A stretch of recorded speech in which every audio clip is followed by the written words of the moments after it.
I'm divorcing my wife of 17 years over an old fling she hid for years.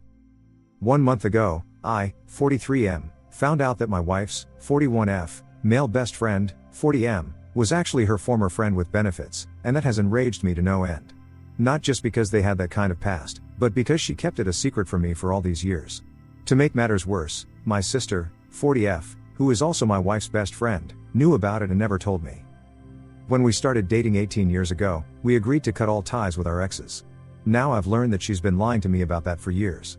After finding out last month, I spoke to a lawyer and told my wife we were getting a divorce. Nothing she says or does now will change that. I also took a DNA test for my daughter, 16F, and twin boys, 12M, and have gone no contact with my sister. Some might say I'm taking things too far, especially with the DNA test, but there's a reason for it. Her friend with benefits and I look strikingly similar. We're both 6 feet tall and have blonde hair and blue eyes. Until now, I never questioned whether my kids were mine, but after learning about her past with him, I can't help but feel paranoid. On top of that, her friend with benefits never got married because he claimed to have a free soul. It makes me feel like she just settled for me, and if he had ever decided he wanted marriage, she would have left me in an instant. The only silver lining in all of this is that the house we live in is in my name. I inherited it from my grandpa before we got married. For now, I've kicked my wife out of the house and taken her to her parents' place, where I told them exactly why we're getting divorced. I also told my kids because I believe they're old enough to know the truth. Since then, my wife has been calling me constantly, crying and swearing that they were just friends, but I don't believe her. I made it clear that even if the DNA test confirms that all 3 kids are mine, I will still go through with the divorce. From what I hear from my brother-in-law, who lives near her parents, she's a complete wreck and barely eats anything. My sister has also tried to reach out to me through her husband, but I told them I don't consider her my sister anymore after wasting 18 years of my life. Honestly, if the DNA test comes back negative, I don't know what I would do. I love my kids more than anything in this world, and finding out that even one of them isn't mine would break me more than anything else. Commenter. To me, this all hinges on the fact that you agreed to cut ties with exes. She agreed to it as well, and then she didn't. She kept him around after agreeing to cut ties, and she spent 18 years lying to you about him. That has 2 implications. 1, he's more important to her than is appropriate, more important than her agreements with you, apparently, and 2, she's willing to deceive you, pervasively. Her words are now worth nothing in your ears. Given how much she's lied to you about him already, why should you believe her when she insists they're just friends? Commenter. Exactly this, the people saying, dude, seek therapy and try to work through this, that's a lot to throw away, and that's a long time of being lied to with others supporting her lie. They are just not getting it. She is a fully grown adult woman and has a strange bond with a man who is not her husband to a degree of lying for him, in tandem with other family members. Others need to stop putting cushions under things. This is a rather disgusting thing. Update. First, I want to make some things clear. I didn't kick her out of the house like some crazy person. I asked for space, and she accepted. I then drove her to her parents' place, which is a little over an hour away by car. The idea of cutting ties with exes was hers. When she said exes, she meant people like my childhood friend, whom I only dated for a month in high school, but somehow not her friend with benefits, with whom she had a sexual relationship for who knows how long. Yes, cutting him off would have probably cost her half of her friend group, but the same thing happened to me when I cut ties with my childhood friend because of her boundaries. If she didn't want to lose friends over this, she shouldn't have been the one to suggest cutting ties with exes then. I explained the reason for our separation to our children, but she lied about something important, and I was upset. I told them that I wanted us to take some time apart for now. The house isn't about money. It's about the sentimental value. It holds memories of my grandparents and childhood, and it's where I've made so many memories with my kids. That's why I consulted with a lawyer about the house first. I would still need to pay at least $100,000 to my wife for the house, but I'm okay with that. I asked her about her relationship with that guy 2 or 3 times early in our relationship.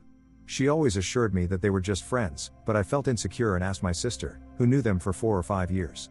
She told me their relationship was like that of a brother and sister, so I chose to believe her. Big mistake. The friend with benefits was never someone who would settle down and have a family. For as long as I've known him, he's always been traveling, doing dangerous things, and chasing thrills. That's why I feel like I was the safe choice for her. The fact that she kept their relationship a secret from me for 18 years only makes me think I'm right. The results of the DNA test don't matter, they will always be my children. Even if the results come back positive, I still want to proceed with the divorce. However, I should at least try 3 to 6 months of couples therapy, if not for myself, then at least for the kids. About the test results, I'll wait for my best friend before looking at the results so I have someone for support. I'll post a small update in the comments once I look at them. As some people have advised, I should probably have her take a polygraph test to see if she's lying, and I will do that. Update 2. So yeah, I don't really know how to start this, but my kids are mine by blood and soul. I can't even begin to describe the mix of happiness, sadness, and guilt I feel right now. But I wanted to give you all an update since you've helped keep my mind occupied and not let my thoughts spiral down into a dark place, so thank you all. So, about an hour and a half ago, my best friend, who I've known for as long as I can remember, drove nearly 3 hours to be with me and help me through this. After he arrived, we had a beer or two, and I told him everything. He just listened, letting me get it all out, and reassured me that he'd be there for me no matter what. After about 10 minutes, I finally gathered the courage to look at the test results and completely broke down. I collapsed into a crying mess. When I finally calmed down, we started talking about what I should do next. Should I try to save my marriage for the sake of the kids? Would that even be the right thing to do? That's when my friend shared something from his own past. When he was young, one of his parents cheated, but they still stayed together for the kids. And he told me, without hesitation, that it was the worst thing they could have done. He spent years wishing they had just divorced instead of forcing everyone to live in that kind of broken relationship. His words, along with some of the private messages I've received, really hit me. So, I've decided not to try to save the marriage. I will go forward with the divorce. But I also want to make sure that, even after it's over, we can still work together for the best interests of our children. That's why I'll be going to both individual and couples therapy so that we can learn how to co-parent in the healthiest way possible. I am also looking for a good therapist for my 3 children so that they can begin to heal as soon as possible. Commenter: her having you cut off your old friend and keeping contact with this dude is wild. I would divorce her ass. Commenter: yeah, that to me is the worst part.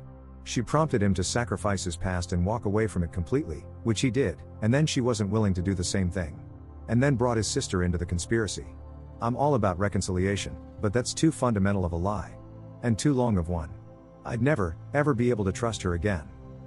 Commenter: the rules for thee, not for me is the biggest part of this for me also. Causing a cut-off of a significant part of your previous friend group, with her being the one to initiate it all, plus the blatant double standards, smacks of serious control issues to me. It's the endgame for me. Update 3. Hello, friends.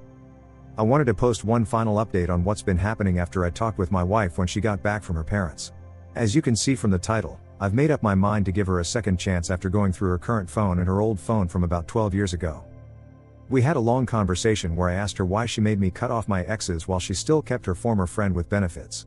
Turns out, her first long-term boyfriend of 3 years had cheated on her with a mutual friend, which made her deeply insecure about her future partners having female friends, especially exes.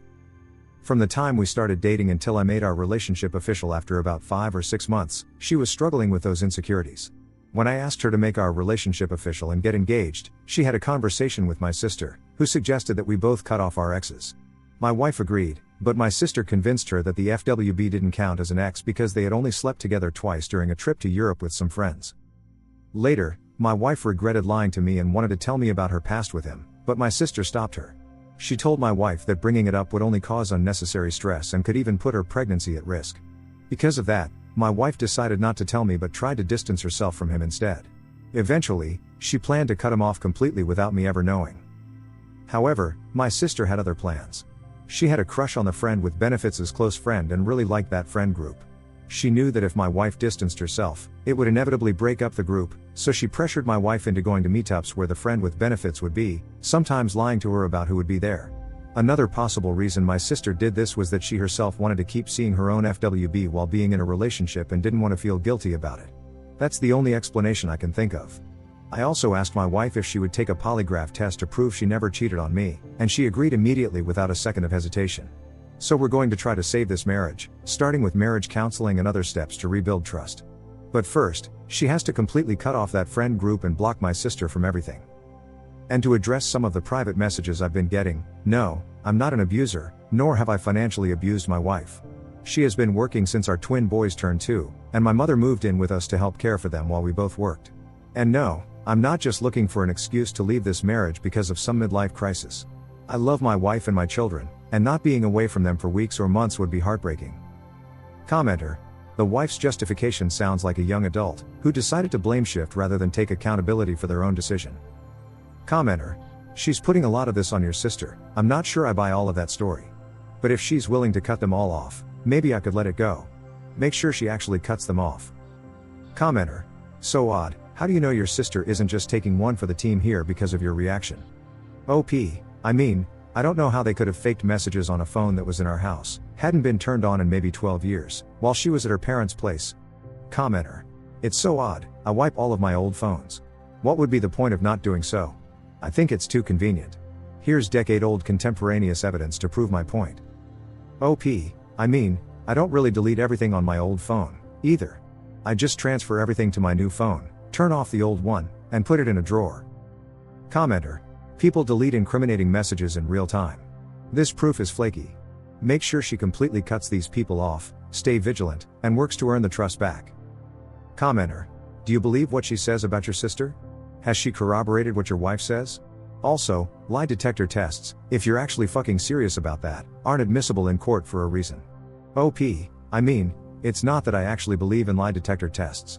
After reading about them and hearing what others have said, I learned they aren't as reliable as I thought. Honestly, I didn't even know they were real, I always assumed they were just something from TV and movies. But like someone mentioned in my last post, I should at least see how serious she is about taking one. And she really did seem like she wanted to do it, like she was eager to prove to me that she truly hasn't cheated. Commenter. Op. Why was your sister's pressure to remain quiet about her former FWB and to keep up with this friend group more important than you?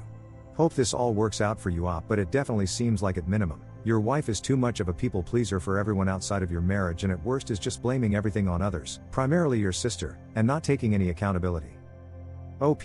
Well, after spending 18 years with her and seeing those messages, I can say with certainty that it's the former. Commenter. Now that you've seen the extent of it and it's caused serious problems, is she going to work to change that and reorient her priorities? OP. I mean, she'll need to work on that. I didn't think it was this bad, but she really needs to take it seriously and make an effort to change that.